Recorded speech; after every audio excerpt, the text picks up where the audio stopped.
आज मनुष्य अपने अंदर के देव और राक्षस दोनों से अनजान है।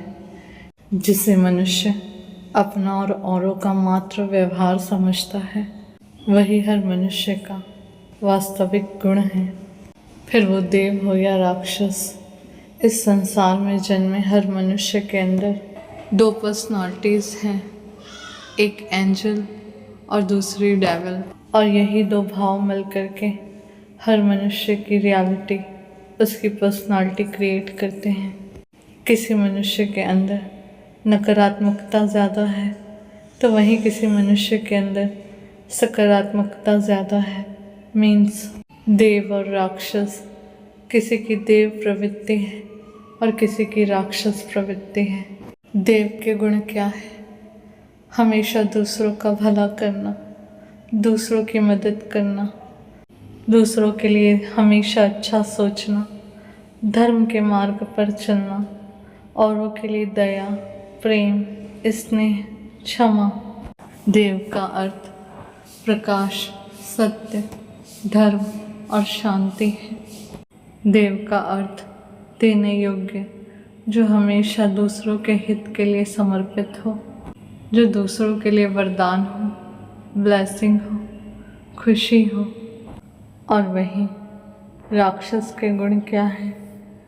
दूसरों को सताने वाला, रुलाने वाला, दूसरों से छीनने वाला, दूसरों को दुख देने वाला, दूसरों का अपमान, स्वार्थ, लालच, क्रोध, मोह, अहंकार, काम वासना, निंदा, बदले की भावना, क्रूरता, कलह कलेश, लड़ाई झगड़े, अशांति, अंधकार। ये दो तरह की आदतें ही हर मनुष्य के अंदर अंधकार और प्रकाश के रूप में मौजूद हैं, जो इनबैलेंस है।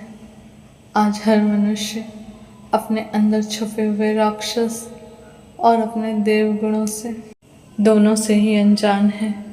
और उसे लगता है कि इसका छोटी छोटी बातों पर गुस्सा करना, लड़ाई झगड़ा करना, निंदा करना, बदले की भावना, लोभ, माया, ये सारी चीज़ें व्यवहार है। और जब मनुष्य अपने गुण और अवगुण से अवगत नहीं होता है, तब वह उसे आसानी से स्वीकार कर लेता है और उसके भावों पर कोई कंट्रोल नहीं होता। फिर उससे जो उसके भाव, उसके विचार कराना चाहते हैं, उसकी इच्छाएं, उसकी इंद्रियां कराना चाहती हैं, तब मनुष्य वैसा कर्म करता है। और इन्हीं राक्षस रूपी भावों के अधीन होकर आज संसार में इतने पाप हैं। आज एक पिता अपनी बेटी को गोली मार रहा है, कहीं माँ अपने बच्चों को काट रही है, कहीं बीवी अपने पति को मार रही है, और कहीं एक आदमी किसी औरत का खून कर रहा है, रेप कर रहा है। क्योंकि जब अज्ञानतावश मनुष्य का राक्षस गुण उस पर हावी होता है, तो वो उसके गुलाम के स्वरूप हर वो पाप कर्म करता है जिसकी वो खुद भी कल्पना नहीं कर सकता।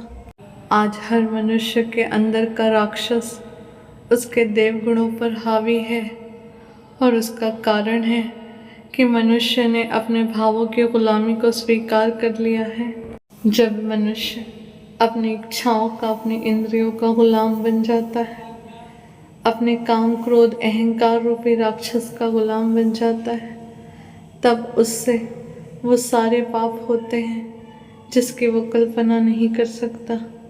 लेकिन जब मनुष्य को ज्ञात हो कि उसके अंदर दो पर्सनालिटीज़ हैं, एक देव की और एक राक्षस की, और जब दोनों के गुणों का उसे पता हो, और उसे जब ये पता हो कि उसके ऊपर कौन से गुण हावी हो रहे हैं, कौन सी प्रवृत्ति हावी हो रही है, और उसे जब पता चल जाए, तो वो अपने अंदर के राक्षस दुर्गुणों को कंट्रोल करे, उनके अधीन होने की बजाय अपने दुर्गुणों को समझे और उसको संयम में रखे।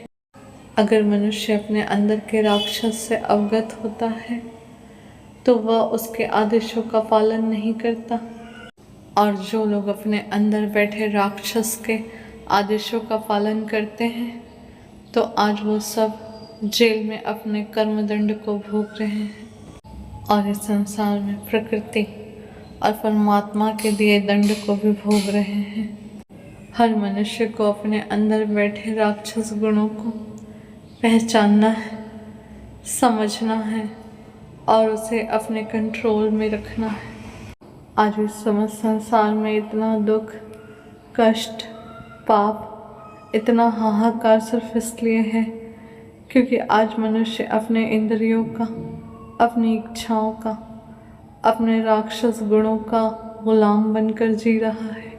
मनुष्य के अंदर बैठा राक्षस जो उससे करवाना चाहता है, फिर वो चाहे मर्डर हो, रेप हो, चोरी हो, रिश्तों में धोखा हो या घर का कला कलेश, आज मनुष्य के अंदर बैठा राक्षस मनुष्य से सब कुछ करा रहा है और मनुष्य बहुत आसानी से हर पाप कर्म कर रहा है। हर मनुष्य को जन्म इस संसार में सिर्फ और सिर्फ पुण्य कर्म करने को मिला है, अच्छे कर्म करने को मिला है और अंत में कर्मा ही मनुष्य के साथ जाता है। हर मनुष्य को हमेशा अपने अंतर्मन की सुननी चाहिए। हमेशा मनुष्य को अपने देव गुणों पर फोकस होना चाहिए। हमेशा अच्छे कर्म, पुण्य कर्म, सत्य कर्म, धर्म और ज्ञान पर फोकस रहें। और जब अंदर बैठा स्वार्थ और इंद्रिय रूपी राक्षस पाप कराना चाहे तो मनुष्य को पाप कर्म के पहले उसका अंजाम, फिर चाहे वह संसार का हो या उस परमात्मा का दंड, उसका विचार पहले करना चाहिए। क्योंकि 2 पल के मोह, काम, वासना, लालच का अंजाम मनुष्य को पूरा जन्म भोगना पड़ सकता है। मनुष्य का पाप कर्म कभी नहीं छुपता। हर कर्म का दंड प्रकृति, परमात्मा स्वयं देते हैं। जीवन में अगर पाप के बाद फल मिलने में देरी हो जाए तो मनुष्य को सतर्क हो जाना चाहिए कि फल जितना देरी से मिलेगा उतना फल विकराल और भयानक होगा।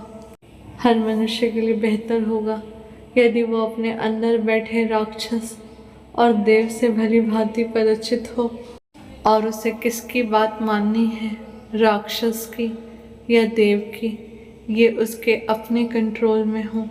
हर मनुष्य एक बहुत बड़ी भूल करता है कि वो अपने पाप कर्मों को छोटा या बड़ा समझता है। मनुष्य अपने बुद्धि के आधार पर सोचता है कि हत्या पाप है, मनुष्य हत्या से पाप लगेगा और मुर्गी और बकरियों की हत्या से नहीं। बाहर किसी से लड़ना पाप है और घर में अपनों से लड़ना, उन्हें सताना पाप नहीं।